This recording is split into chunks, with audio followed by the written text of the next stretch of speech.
Welcome to Christian Parent Crazy World, the podcast that tackles tough topics to help you be a godly parent in an ungodly world.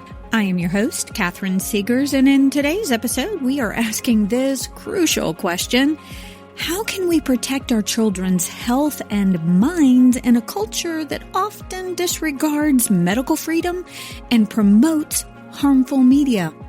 Yeah, this question is so important, moms and dads. When the systems around us make decisions that impact our children's bodies and shape their hearts through screens and pages, we must be vigilant, because as godly parents, it's our responsibility to safeguard both their physical and spiritual well-being. My guest today is passionate about both of those imperatives. Leigh-Allyn Baker is a former Disney star who fled California as a medical refugee, and now she is working with Kirk Cameron and Brave Books to bring wholesome, biblically based entertainment to our children. Together, we are going to unpack the critical importance of medical freedom, explore why entertainment for our kids must be radically reimagined, and discover how we as parents can respond with truth and courage. That's the plan for this episode of Christian Parent Crazy World. So let's get started.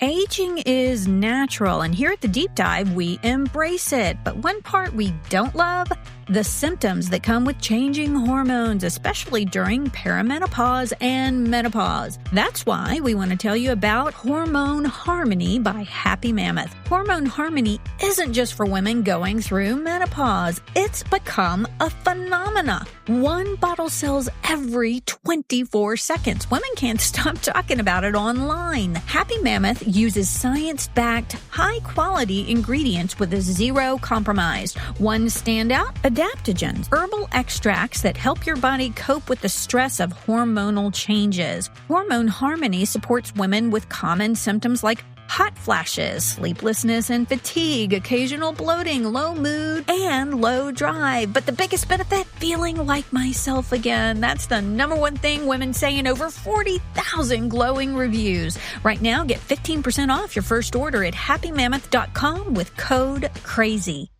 Hey there, parents. Are you tired of the babysitter search struggle? Look no further. Welcome to KingdomCareSitters.com, where Christian families connect with like-minded sitters who share their faith. I was searching for a reliable sitter who understands our faith and family dynamics. With KingdomCareSitters.com, I found the perfect match. And guess what?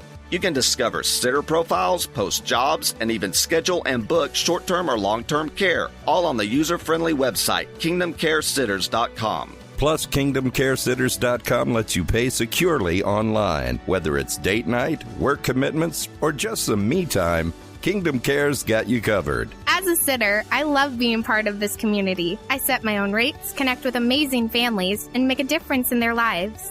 Are you ready to find your perfect match? Visit KingdomCareSitters.com today, because when faith meets childcare, it's a match made in heaven.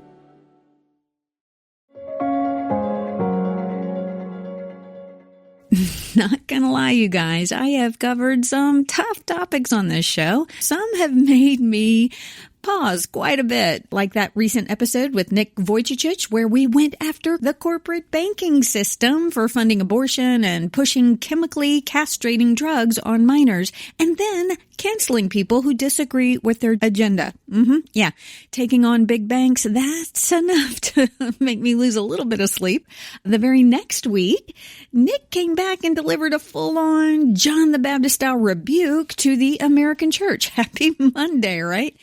And just last week, I had Jonathan Kahn on to talk about biblical prophecy, like not ancient history, but prophecy being fulfilled right now in our lifetime. And let's be honest, most apologetic podcasts don't touch that. We've talked about abortion, trans ideology, sex trafficking, pornography, misogyny in the church, misandry in the culture. That's the hatred of men, for those of you who don't know. And that's a term we don't use very much because we don't talk about it very much, but we talked about it here because it's real. So yeah, I've tackled some heavy stuff. But today's topic, I'm just going to be honest. This one gives me more pause than any of the others because it hits a nerve that divides even believers. And honestly, I've only seen one fellow apologist go here, and she got raked over the coals for it. So I'm bracing myself. Why? Because today's conversation is about medical freedom, specifically the COVID vaccine, and even more broadly, vaccines in general. Yeah. Now let's be clear. This episode isn't about fear. It's about listening. It's about hearing stories that don't make the evening news or the highlight reel on a lot of social media channels. My guest today is Leigh-Allyn Baker. She's a former Disney star, but she's also a mom. And she has 2 children with severe confirmed vaccine injuries. We're talking about nonstop screaming, body stiffness, and brain swelling, encephalitis. Yes, just hours after an injection, followed by years of neurological complications. These are the stories we have to hear, not with judgment, not with assumptions, but with an open mind and a compassionate heart. You see, Leigh-Allyn didn't just speak out. She stood up to a school board and went viral after leaving California because her children weren't even allowed to leave the house. Now she's using her voice to partner with Brave Books and Kirk Cameron to bring kids content that uplifts, encourages, and defends the values that we hold dear. In her new book, it's all about what it means to be one small, courageous voice, no matter what it costs. So I invite you sincerely to lean in and to listen with an open mind. Now that said, let's jump right in. Leigh-Allyn, it is so wonderful to have you on Christian Parent Crazy World. Welcome. Thank you so much. I'm a Christian and I'm crazy, so I feel like I'm in the right place. You are definitely in the right place. We just had to stop all of our pre-interview conversation and actually get to the interview because I think we could talk all day. But I am so excited to have you here. You have actually had such an impressive career in Hollywood, from Charm to Will and Grace, and of course, Good Luck, Charlie. So when did you first realize that you wanted to be an actress? I had a similar goal in life. I stumbled across that in college, but when did you figure that out? I grew up knowing that. I always thought that it was really interesting to me when I was a kid, when someone would ask a child what they wanted to do when they grew up and they didn't know. Because God always really placed it on my heart that that's just what I was supposed to do. I think some of our kids do get that very early in life. They kind of have a passion and it ends up spilling over into their whole life. That's certainly been the case with you.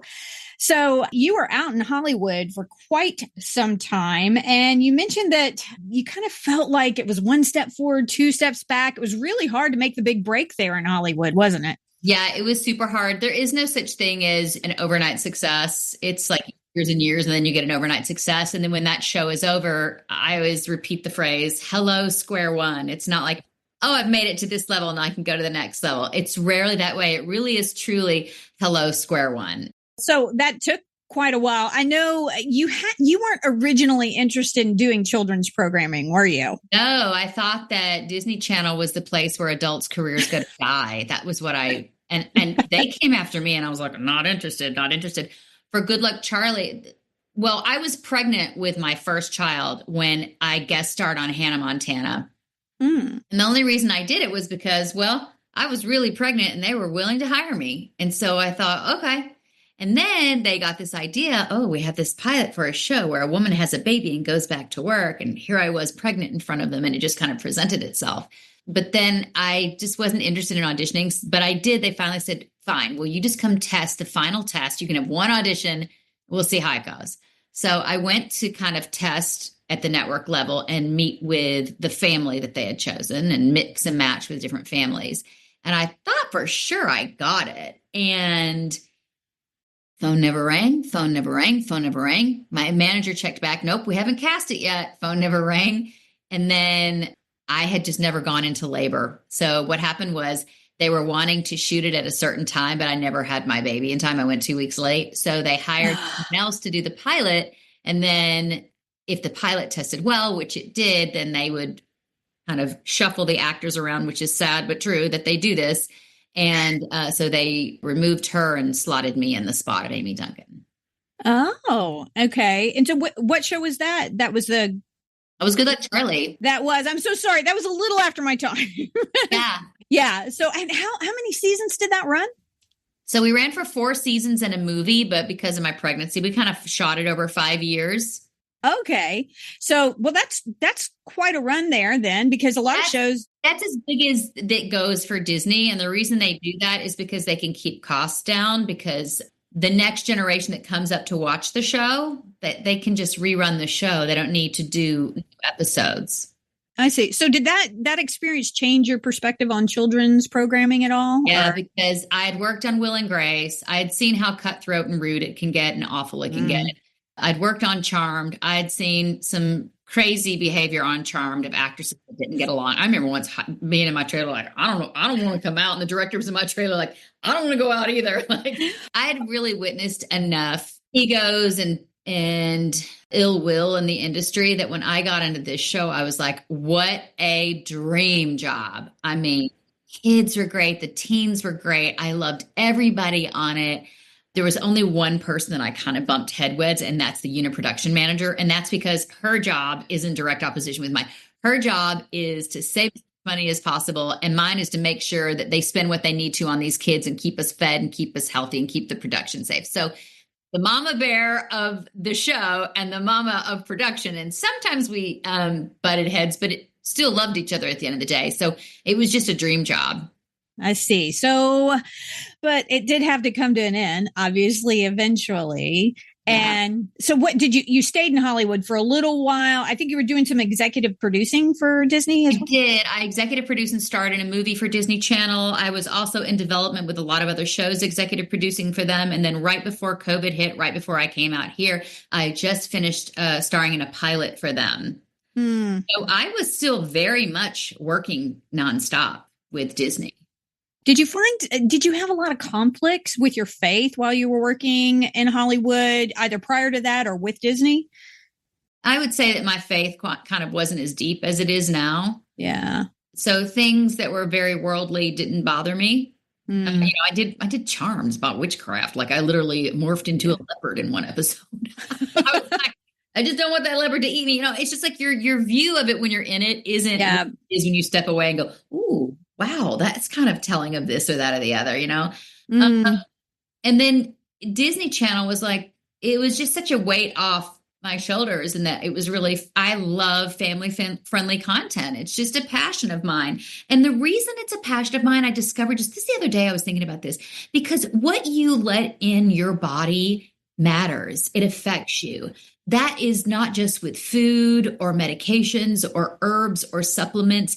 It's also with the music you listen to, the content that you watch. It really can mess you up if you are allowing the wrong things in. And I just noticed that when I listened to good things and was around good, happy, family-friendly things, my life was happier and better.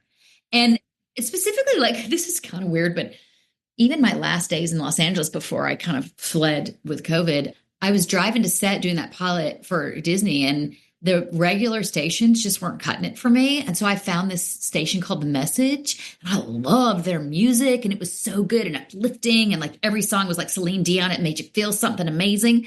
And you start racing a little bit faster in your car, and it just started filling me up. And so God was really, I think, reaching for my heart, really, even way back then. Yeah, I definitely can attest to that. What we feed our minds is just as important as what we feed our bodies. And too often, I think we can find ourselves, I had my devotional in the morning. I had my 5, 15, 20. Hey, I did great today. 30-minute devotional this morning, right? But then if you're feeding yourself with a bunch of junk all day in your mind, we've got to renew our minds as Christians all the time. Devotional, then turn around and listen to Doja Cat. I mean, like, that stuff, I mean, and I always really underestimated the power of evil, and the enemy really uses that. Music is a powerful tool, and it can be used to cure disease, and it can be used to break you down mentally. So I think people have to really be careful in the music field.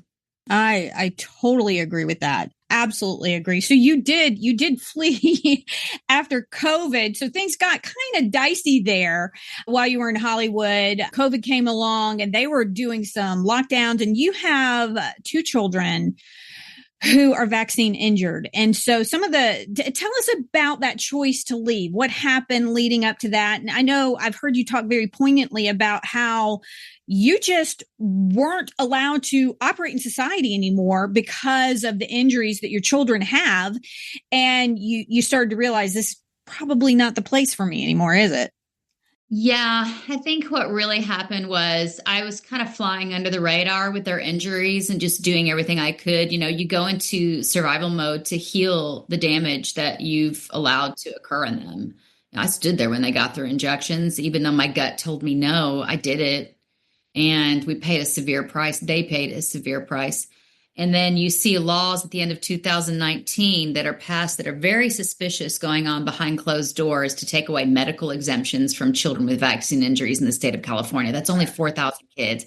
Once you see things like that going on, then you read in Warren Buffett's book that the adult mandated schedule is untapped and worth billions.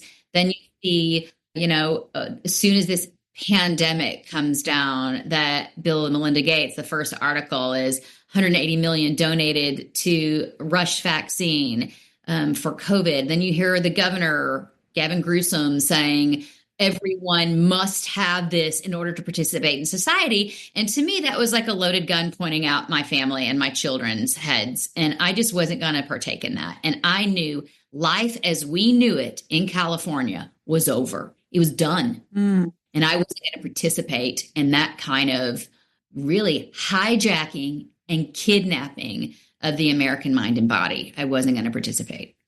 Well, kudos to you, because a lot of people didn't do that. But and did you feel like I'm never going to work again? I'm not going to. No, I was so dumb. I actually thought that I'm going to, if I told people what happened, they would have so much compassion for us and what we'd been through. They would feel so bad. I did not realize when I spoke at that school board meeting and said I wouldn't vaccinate my children.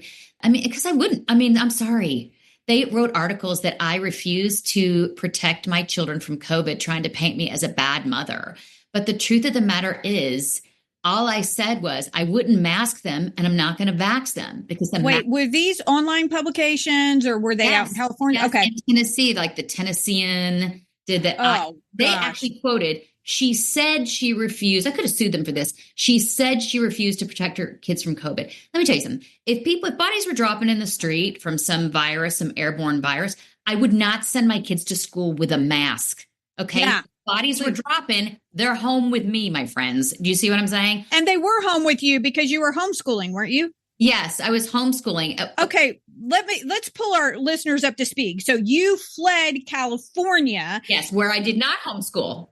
Right. Okay. And then you ended up in Franklin, Tennessee, south of Nashville. We were neighbors, probably. I think we had already left Tennessee at that point, but we lived not too far from there. So I'm very, very familiar with this part of the country. And so you were there. And what happened was you were asked to go to a school board meeting. And this kind of on a whim. You went there.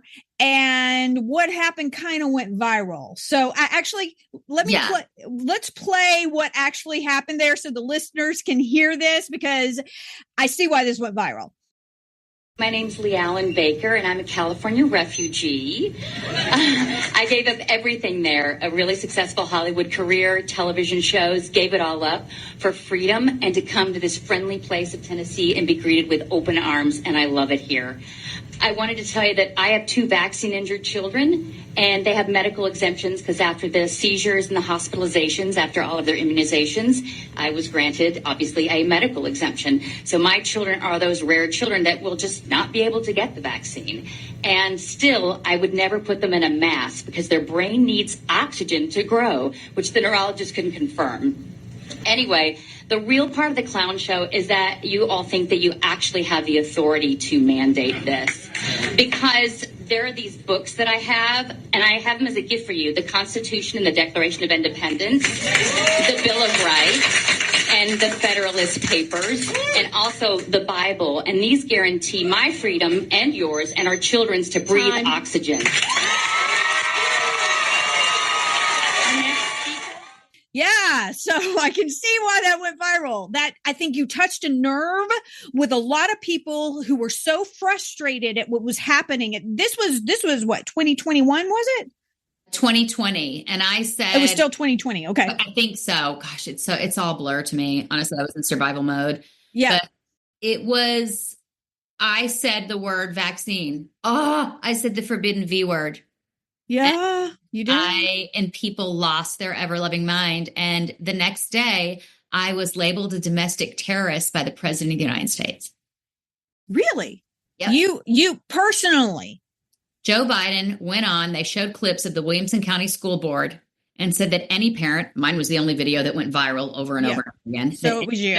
The parents that spoke out against his mandates are now officially domestic terrorists. Oppose his COVID mandate was an act of domestic terrorism. Can we dig into this a little bit? Because for parents out there who don't have vaccine injured children, I do not, but I have some friends who do. I think people can be so calloused and insensitive.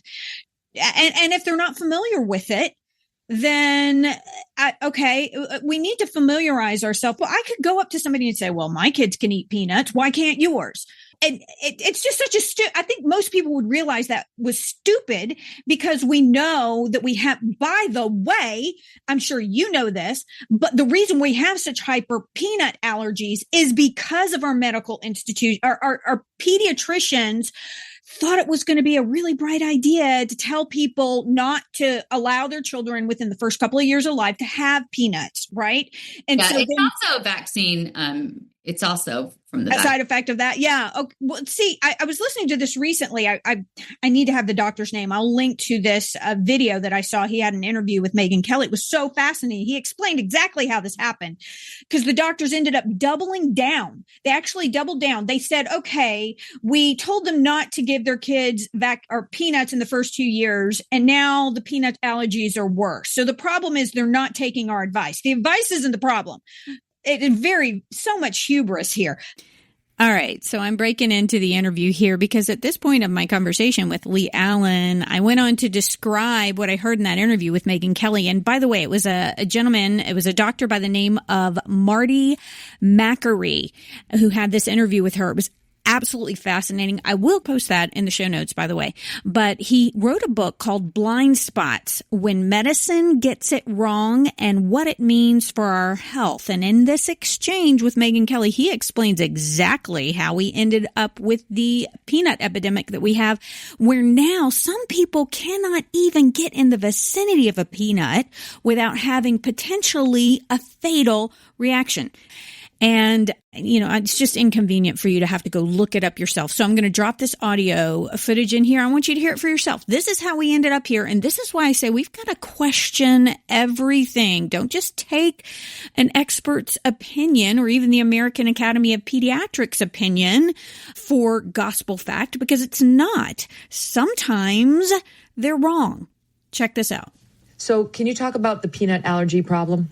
Well, here's a good example of a recommendation that the establishment put out with such absolutism when really they just made it up. And that was, in order to prevent peanut allergies, mothers who are pregnant or lactating, any child 0 through 3 years of old should avoid peanuts 100%, peanut butter in particular. Mm-hmm. Peanuts have a choking hazard, so we're talking about peanut butter.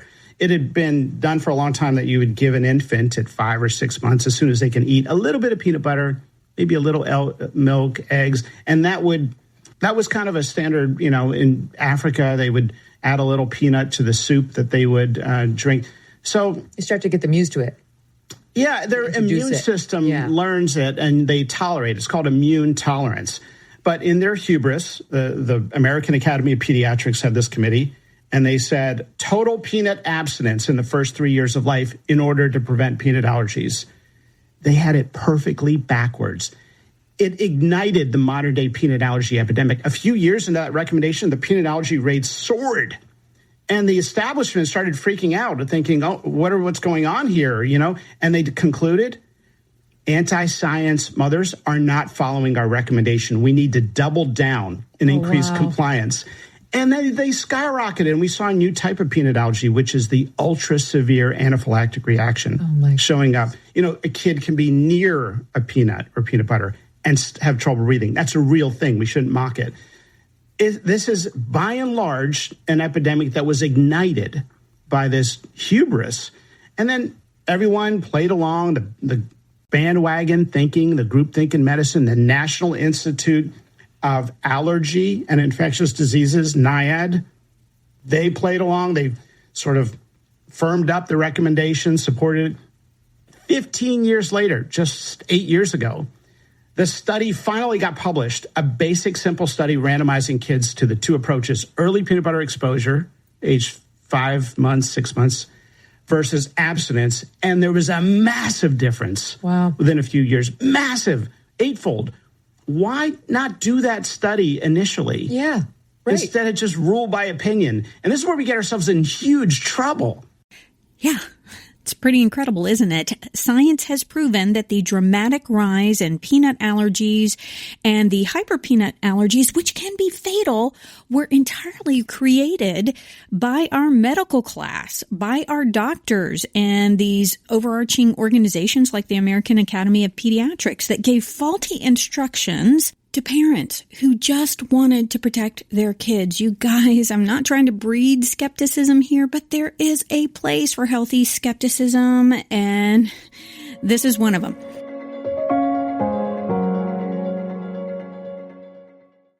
Aging is natural, and here at The Deep Dive, we embrace it. But one part we don't love, the symptoms that come with changing hormones, especially during perimenopause and menopause. That's why we want to tell you about Hormone Harmony by Happy Mammoth. Hormone Harmony isn't just for women going through menopause. It's become a phenomena. One bottle sells every 24 seconds. Women can't stop talking about it online. Happy Mammoth uses science-backed, high-quality ingredients with a zero compromise. One standout, adaptogens, herbal extracts that help your body cope with the stress of hormonal changes. Hormone Harmony supports women with common symptoms like hot flashes, sleeplessness and fatigue, occasional bloating, low mood, and low drive. But the biggest benefit, feeling like myself again. That's the number one thing women say in over 40,000 glowing reviews. Right now, get 15% off your first order at happymammoth.com with code CRAZY.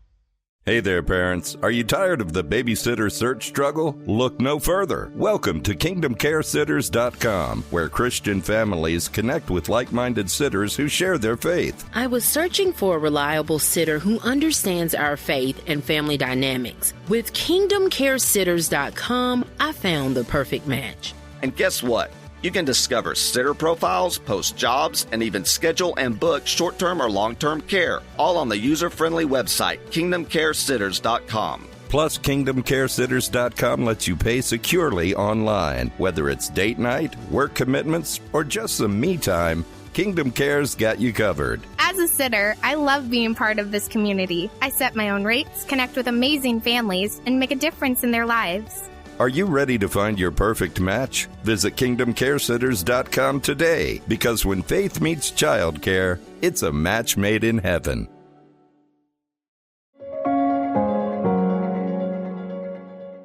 All right, now back to my conversation with Leigh-Allyn. So I would never go up to someone who had a peanut allergy and say, well, my kids can eat peanuts. Yeah, and you would never say, in order for our society to get back to normal, you have to eat peanuts. You have to eat them. I mean, I'm obviously not. People were like, don't you want to do what's best for the greater good? I'm like, let me get this straight. Are you asking me to kill my kid for the greater good? Because that's never going to happen, ever.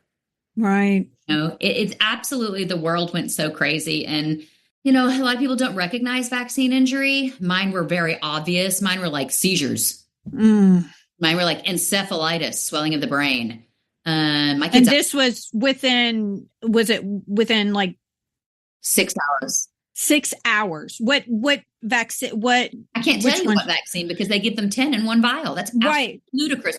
They tell you not to feed your kids peanuts for 2 years, not to give them honey, to introduce one food at a time. But they put like however many ingredients. They put mercury, thimerosal, aluminum, all these harmful adjuncts in these vaccines, along with human embryonic kidney cells and monkey cells. And they expect you human to cells. Not even question it. Right. You're treated like a violent criminal if you question it. So within 6 hours, were they the 12-month, 18-month? Do you remember? For my second baby's 2 months. Oh, 2 months. And so within 6 hours, you had swelling of the brain. Within 3 hours. Within 3 hours. 3 hours, the high-pitched screaming started. It's a sound that you've never heard come out of a baby before. And a baby that normally needs to nurse every 2 hours suddenly can't latch on, can't eat, screams this high-pitched scream for 6 hours until they end with like going stiff repeatedly. Parents need to know this. Parents need to know this. I didn't know any of this, nor did I understand. I don't want this to all become about this because I really want to get to what you're doing now. And we are going to get there. But I didn't realize, why in the heck are we putting a vaccine for a sexually transmitted disease into a newborn? Hepatitis B you're referring to is from a sexually transmitted disease usually passed around by hookers or drug users. Your 2-month-old isn't going to be having sex or using drugs. They say that they do this because just in case something happens to your child in the first few years of life and they need a blood transfusion, that, the blood may be contaminated. It's absolutely insane. What it is a parent training course. So the baby doesn't even fully develop antibodies till a year old. That's why they tell mothers to nurse their babies, to give them antibodies, because they do not make their own, especially in the first 6 months of life. So your 2-month, your 4-month, your 6-month visit where those kids are getting up to 10 vaccines all mixed together is a parent training course to get you to obey and comply. Yeah. I can't personally argue with that because I didn't know anything. I didn't know anything. And so what I would encourage listeners to do, because this is, I don't know that there's a more sensitive topic that I've ever talked about on this show. And I've steered clear of this one. Do your research. Just do your research. Actually, don't take everybody's word for it. Don't trust everything that everybody on any side is ever telling you is the truth. But you have just shared what happened to your child at 2 months. And there's no question what caused it. And that is the reality that some parents face. And at the very least, we have got to be compassionate about this and recognize that you saying that they have to have a vaccine in order, a COVID vaccine in order to go to school. And Gavin, I think you called him gruesome, Gavin Newsom, they were going to take away your rights to educate your kids in the state of California, weren't they? Yes.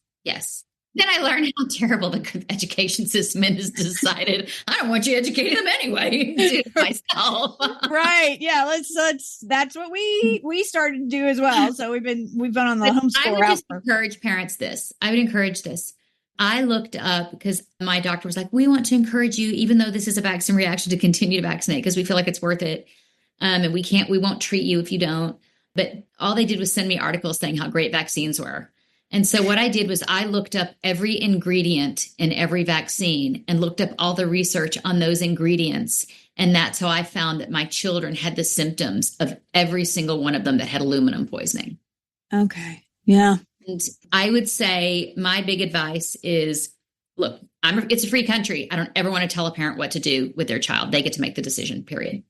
At the same time, I would advise not beginning to vaccinate children until they're 2 years old minimum, where they can talk and tell you if something's wrong and you can see it, because they'll tell you when your child stops saying words at 18 months and stops walking or starts bumping into things and falling over. They're going to tell you that, this just sometimes happens at this age. But they're going to tell you.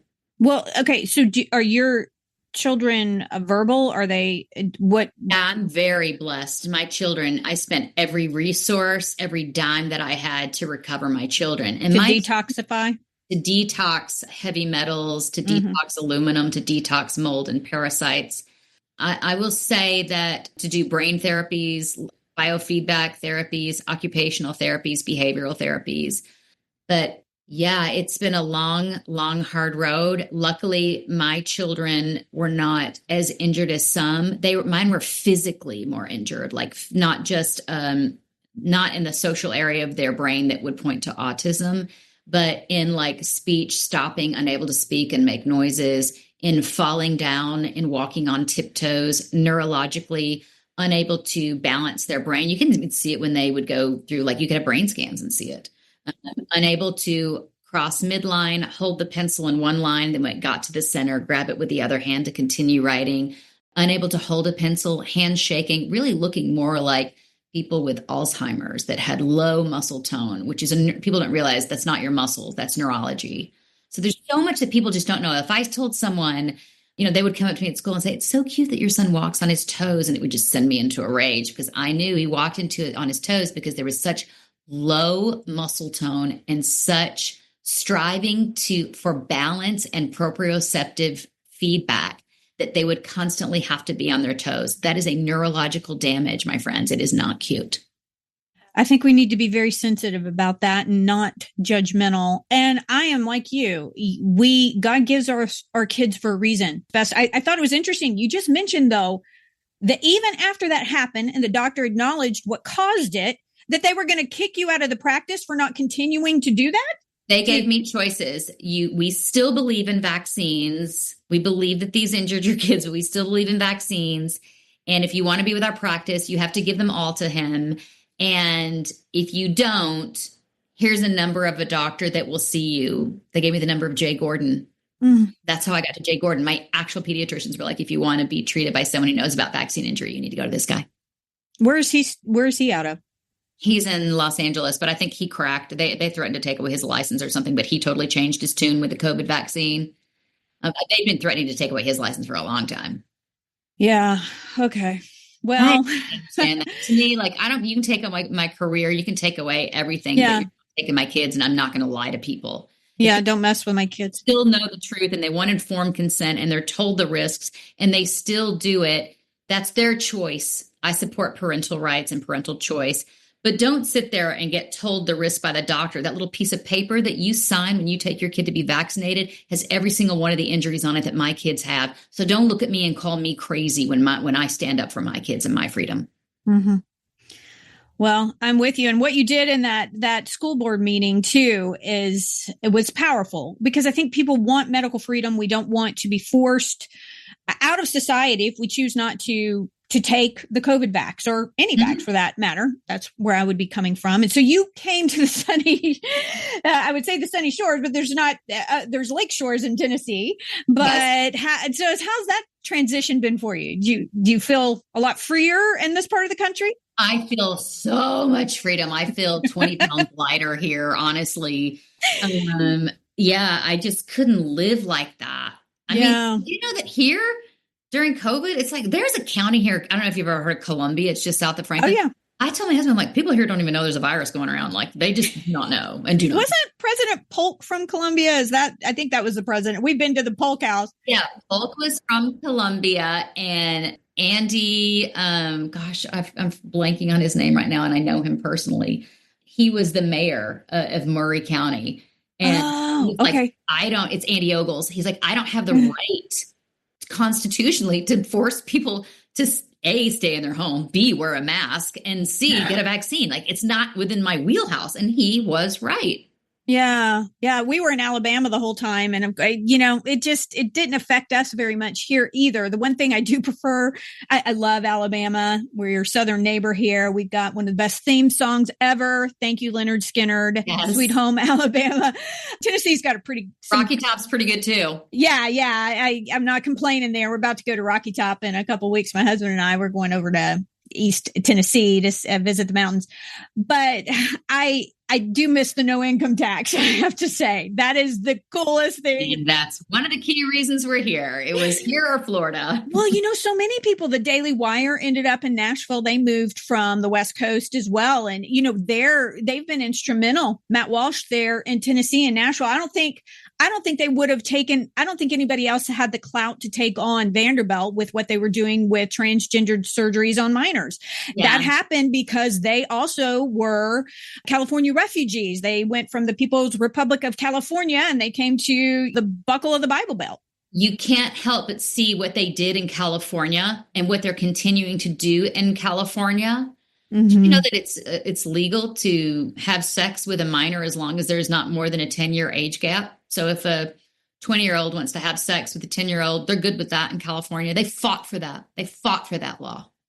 Oh my, no, I did not know that. That's yeah. Did you know that if you did not comply to giving your child gender identity changing surgery, which let me just tell you, the drugs that they give, that they give these children to chemically castrate them were deemed too inhumane to give to prisoners who had raped children. The same drugs. Mm-hmm. It was labeled too inhumane. But they're giving them to the children. Is that what, like, I think I Am Jazz, right?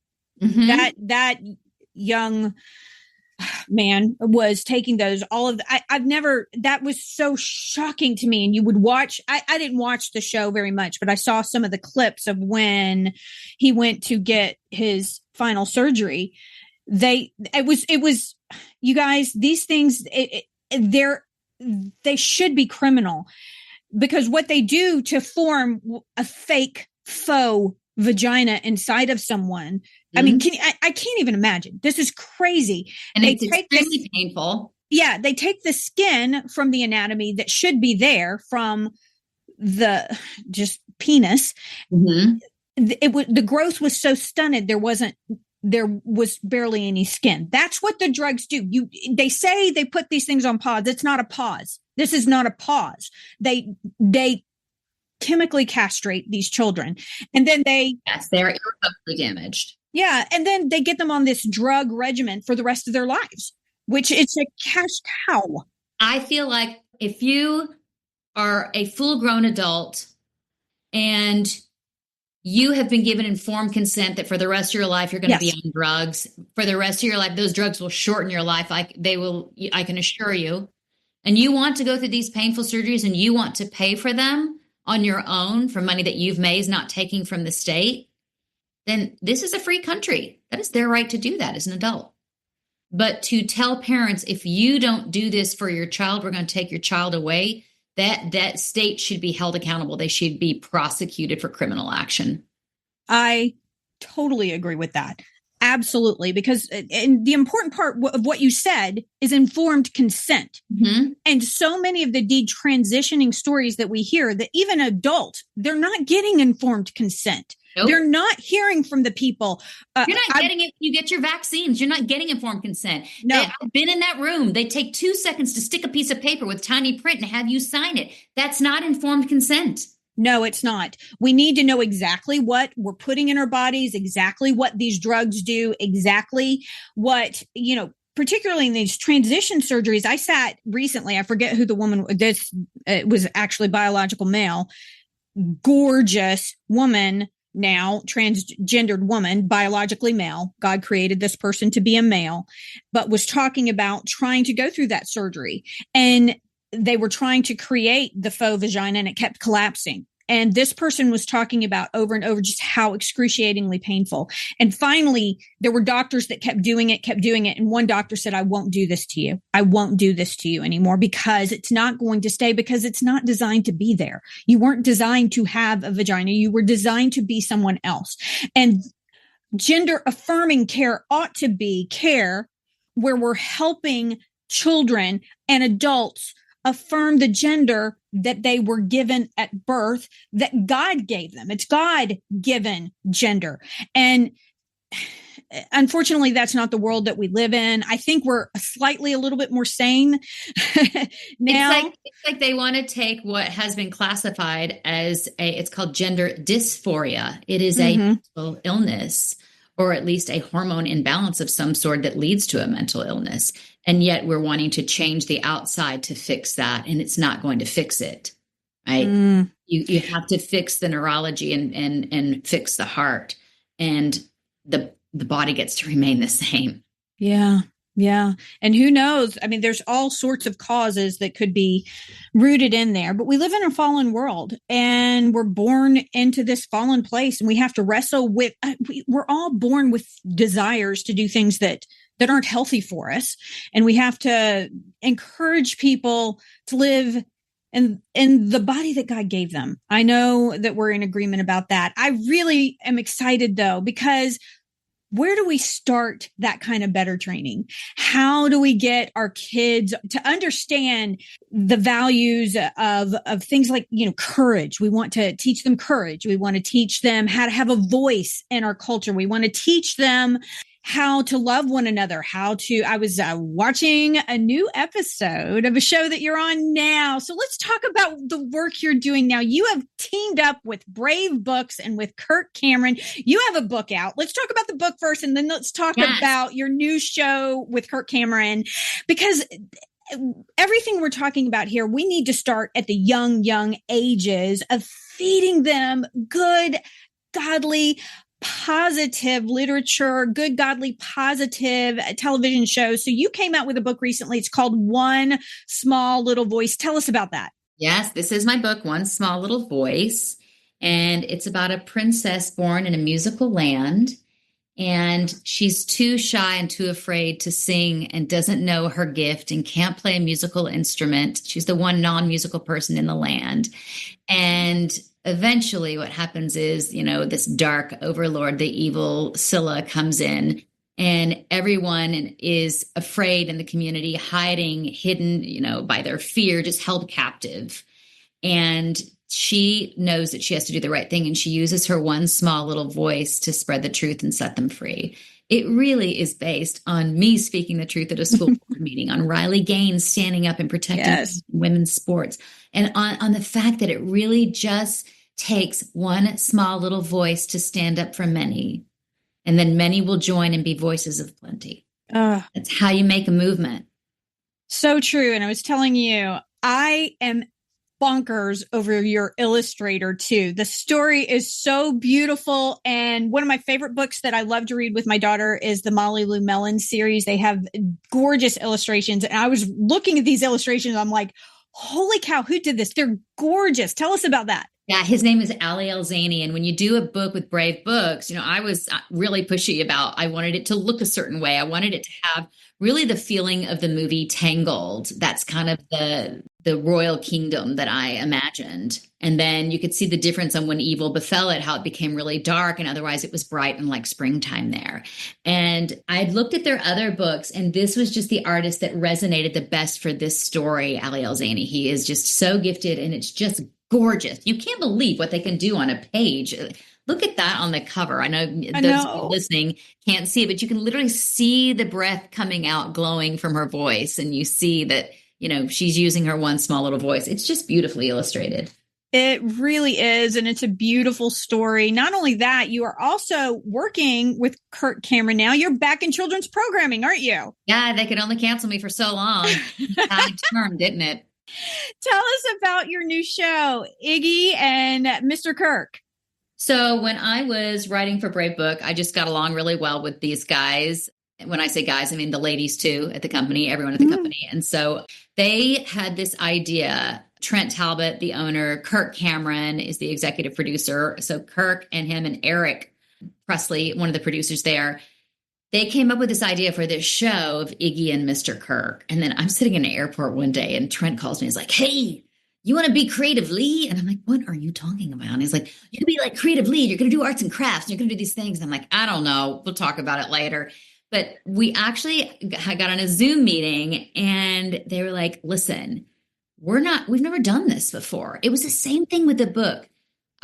They are a lesson. There needs to be a story. There needs to be a movie written. Maybe I'll do it about Brave Books, because it's parents that wanted better for their kids and nobody out there was willing to do it. And they thought, well, why not us? And so they taught themselves about book publishing and writing children's stories. And they launched Brave Books, which is hugely successful. And then they had I cannot believe how the insane amount of courage that one must have to say, yeah, there aren't any good TV shows for kids, so we're just going to make one. Never having been in the industry, never having done this before. And so I got on a meeting with them and they were like, we need someone who knows what they're doing. And I was like, okay, well, I guess I'm in. And so, yeah, I realized that, when I worked this last summer on producing this show, that God had really taught me during my 30 years in the industry, where I just thought I was a bystander saying other people's lines, that he had really been educating me to stand on my own 2 feet to produce something myself, that I knew how to call camera angles. I knew how to call camera shots. I knew how to read a quad. I knew how to do pre-production, how to work in post, from anything from Video Village to craft services to casting to makeup and hair. All of it I had been exposed to as an actor. And so we just formed a team, and it was rocky because no one had ever done it before other than myself and Kirk. But we stumbled through, and the product speaks for itself. And I'm really proud of it. I can't wait for people to watch it. This is, your kids' minds are going to be filled with something. You may as well fill it with something good.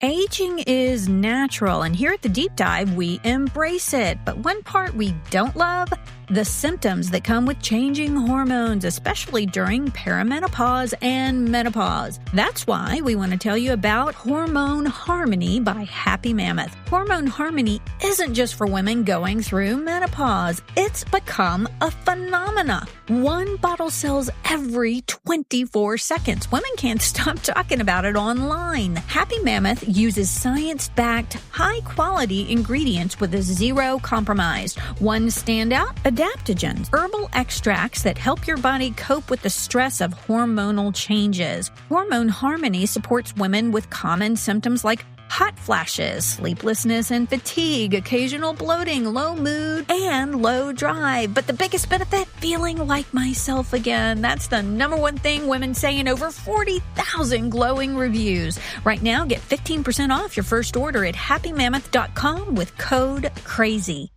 Hey there, parents. Are you tired of the babysitter search struggle? Look no further. Welcome to kingdomcaresitters.com, where Christian families connect with like-minded sitters who share their faith. I was searching for a reliable sitter who understands our faith and family dynamics. With kingdomcaresitters.com, I found the perfect match. And guess what? You can discover sitter profiles, post jobs, and even schedule and book short-term or long-term care, all on the user-friendly website, kingdomcaresitters.com. Plus, kingdomcaresitters.com lets you pay securely online. Whether it's date night, work commitments, or just some me time, Kingdom Care's got you covered. As a sitter, I love being part of this community. I set my own rates, connect with amazing families, and make a difference in their lives. Are you ready to find your perfect match? Visit kingdomcaresitters.com today, because when faith meets childcare, it's a match made in heaven. Hey, mamas and papas, if you want to know why you have felt like the vital work you do as a mom isn't enough in today's world, you need a copy of my groundbreaking ebook, Beyond the Lies, Uncovering 5 Myths Our Culture Spreads to Mothers. In this free download that will take you about 20 minutes to read, I condense years of research into an inspirational guide for moms that counteracts every lie our culture says about us with a corresponding truth from the heart of God for mothers. So subscribe at CatherineSeegers.com, that's Catherine with a C, and you will receive Beyond the Lies, Uncovering 5 Myths Our Culture Spreads to Mothers for free. Now back to my conversation with Leigh-Allyn Baker. Yes. And okay, so I was watching one of the pilot episodes coming out, and it's so cute. It reminds me of back in the day when I watched Mr. Rogers. I'm sure you've gotten that comparison because Mr. Kirk is a Mr. Rogers type character, and you've got the puppets in there, and I love that he reads a story. And a beautifully illustrated story, but he also teaches a lesson to that little Iggy. It seems like he's got a good lesson coming in, and you play creatively, is it? And I also am the voice of Maple, the supercomputer that's on every episode. Oh, is that you? The British yeah, voice. the British one is me. Yeah.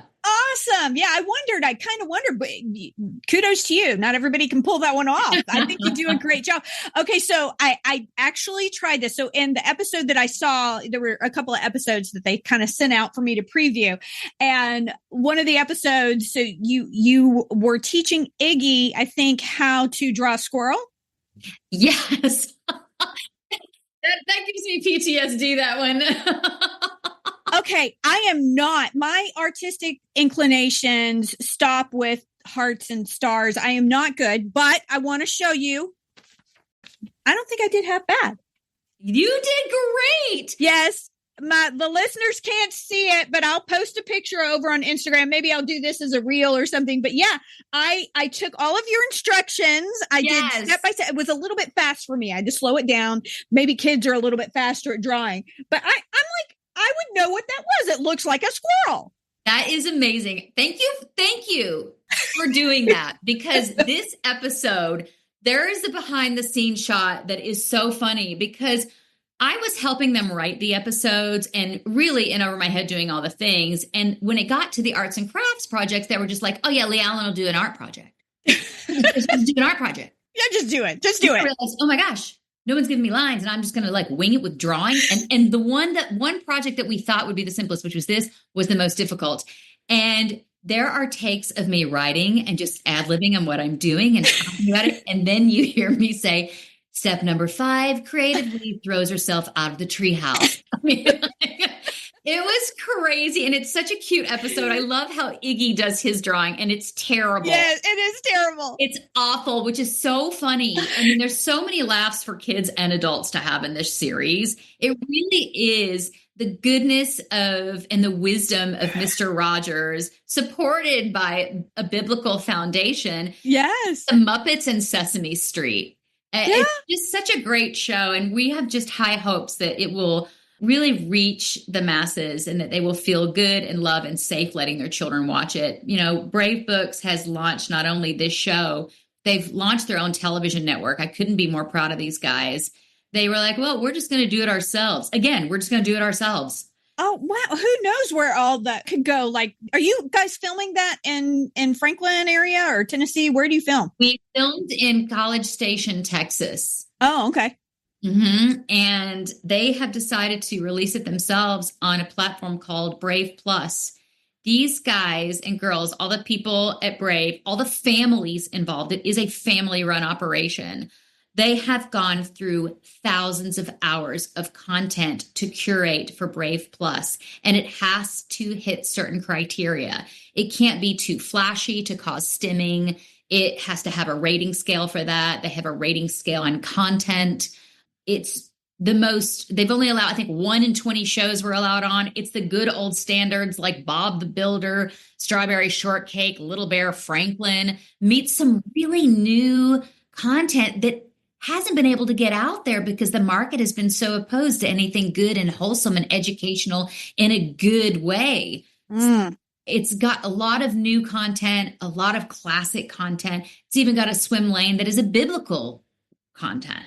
So I'm just so proud of this Brave Plus and so impressed by these guys and what they've done. And I downloaded it myself, and I'm going to try to make a post today or tomorrow showing people the content of it. So they're acquiring content that's already been out there. See, that's the thing. I did a show not too long ago. I meant to pull up all the kind of agenda-driven messages that are getting in across the board. Like we all know Paw Patrol and a lot of these newer things that kids are listening to.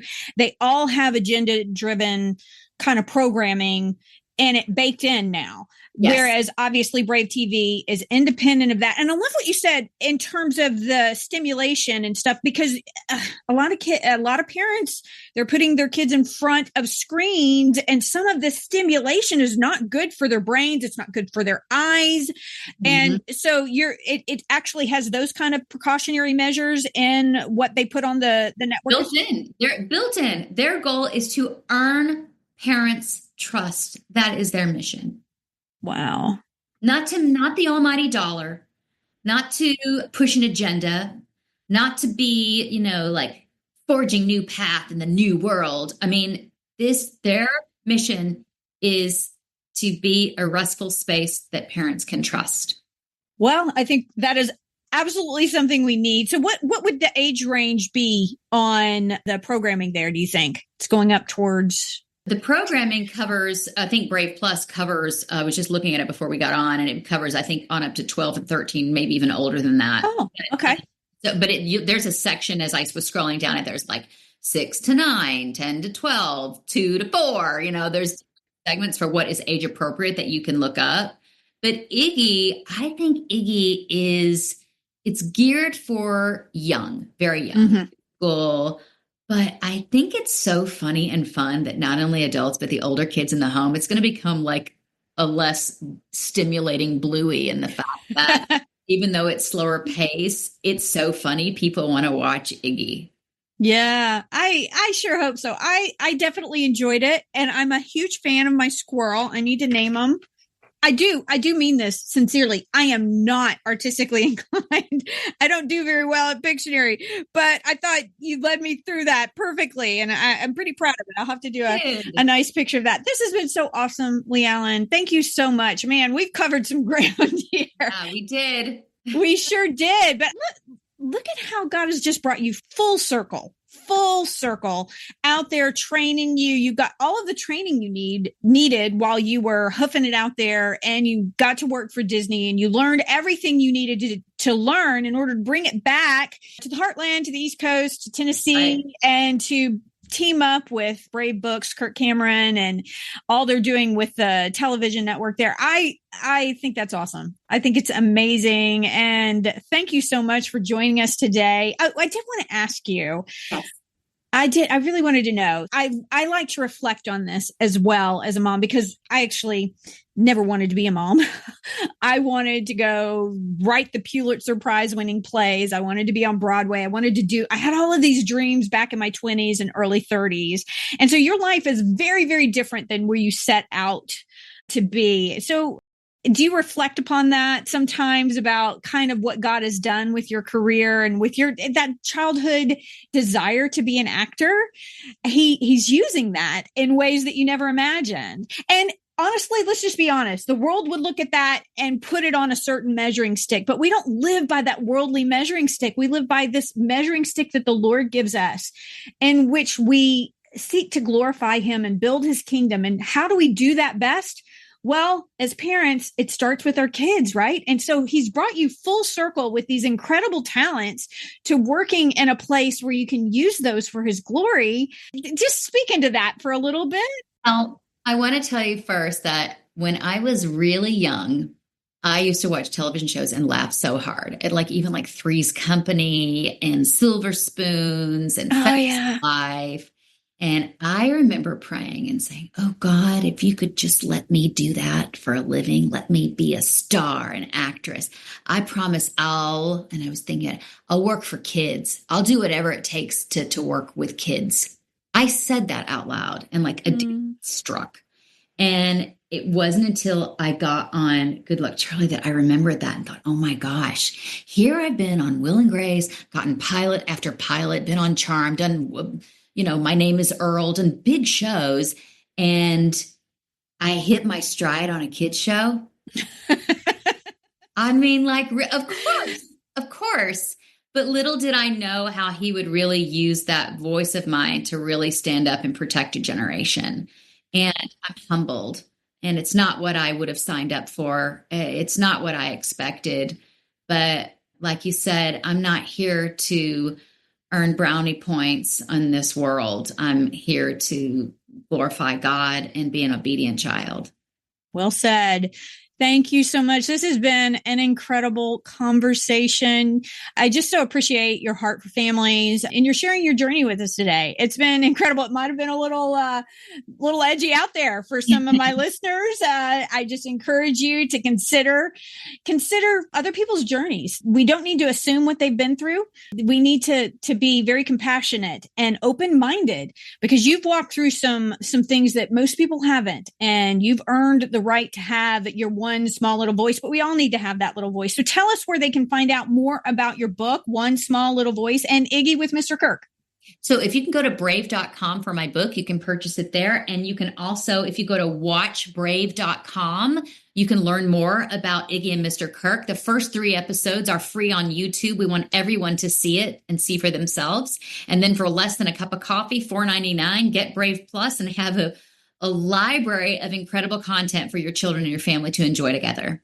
Oh, that's awesome. So if you're looking for faith-filled resources for some little ones in your life, and if you have little ones, you ought to be sure to check out Leigh-Allyn's new book, One Small Little Voice from Brave Books. And don't miss Iggy and Mr. Kirk. I really think it's classic children's programming, the kind that you and I grew up on, that we need to bring back. Our kids need that. But parents, I hope you've been inspired and equipped by this conversation. Leigh-Allyn's story reminds us that standing up for the truth isn't always easy, but it's always worth it, especially when our children's future is on the line. They've got to come first over our careers, over our resumes, over our aspirations and dreams. Our kids are the only real things that remain when we're gone. So let's be intentional about what we pour into their hearts and minds and bodies. Thanks again, Leigh-Allyn. Thank you. Wow. That was such a powerful conversation. Leigh-Allyn's story reminds us that God doesn't waste a single chapter of our lives. As a little girl, she told God that she wanted to entertain kids. And even after all of the trials and after all of the heartbreak, He brought that dream full circle. Today, she is speaking life into the next generation, helping children hold on to something this culture tries to take, their voice. Parents, that is a message for us too. Your voice matters. Your questions matter. Don't ever stop asking them. And don't be afraid to dig deeper, to seek truth, even when it's uncomfortable, especially when it's uncomfortable. All right? Because every voice, every experience, every life matters. And we need to be raising kids who know that, kids who aren't afraid to speak truth with grace and love no matter what. So until next time, keep questioning, keep seeking, and keep standing strong in the truth. I want to thank you for joining me today. Look, I know there are a lot of things you could be listening to right now, and I really appreciate that you took this time to spend with me. I hope you will join me for my next podcast when we take aim at some aspect of our culture that threatens to derail our parenting and steal our kids' faith. If you enjoyed this episode of Christian Parent Crazy World, would you consider telling a friend and sharing it on social media and giving it a good review over on Apple Podcasts and Spotify and following me on Facebook and Instagram? Oh, and maybe you could say that Christian Parent Crazy World is the best podcast you've ever heard in your entire life. Just a thought. And be sure to check out my website, which is CatherineSeegers.com. That's Catherine with a C. I have lots of articles and resources there that will help you on your parenting journey. And if you subscribe, I will be sure to send you some really cool free stuff and notify you of future podcasts, articles, and blogs. I want to end this and every episode with a word of encouragement. God gave you your kids, your specific kids, for a reason. That's because you hold the key to unlocking who God created them to be. We'll see you next time.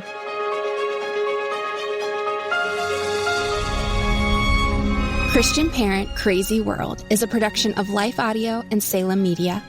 If you liked what you heard today, please take a second to rate and review this podcast in your favorite podcast app so that more listeners like you can find the show.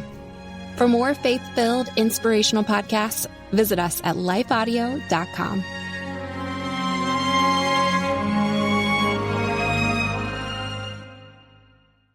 What if your next chapter is your best one yet? Hi, I'm Monica, host of Hope for the Journey, the podcast for women over 40 who are ready to rise, rebuild, and reclaim their story. Each week, you'll hear powerful comeback stories from women who've walked through the fire and come out stronger. If you're navigating change or dreaming about what's next, you're not alone. Follow Hope for the Journey on your favorite podcast app and find the hope that you've been looking for.